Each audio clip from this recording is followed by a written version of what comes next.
Nasagip sa Quezon City ang isang menor de edad na 6 na taon na umanong ibinubugaw online ng kanyang sariling ina at tiyahin. Nakatutok si John Consulta.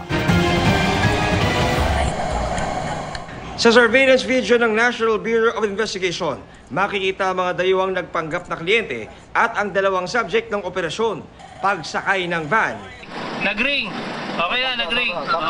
So NBI kami ha. Na-aresto namin kayo sa kasong human trafficking.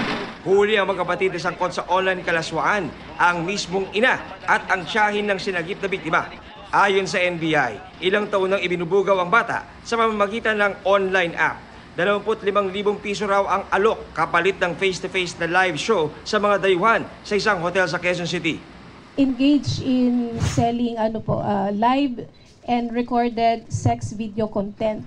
Kasama doon sa live sex video na content na yon, inaalok din nila yung bata.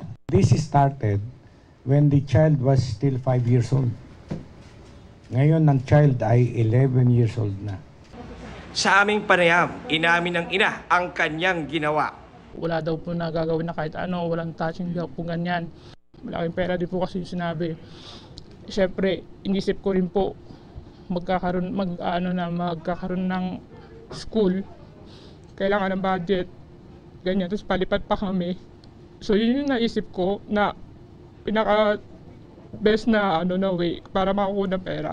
Maaring no touch, hindi ginagalaw yung mga bata, pero yung trauma na ini-experience ng bata ay napakagrabe. Kaya nga, hindi ito ordinaryong online abuse lang, kundi qualified dahil nanay niya mismo. So, no bail is recommended. Sinampahan ng mga suspect ng kaso na qualified human trafficking at paglabag sa Online Sexual Exploitation of Children Act. Lagi nga ang dahilan ay kahirapan, pero hindi natin tolerate yan sa ating society.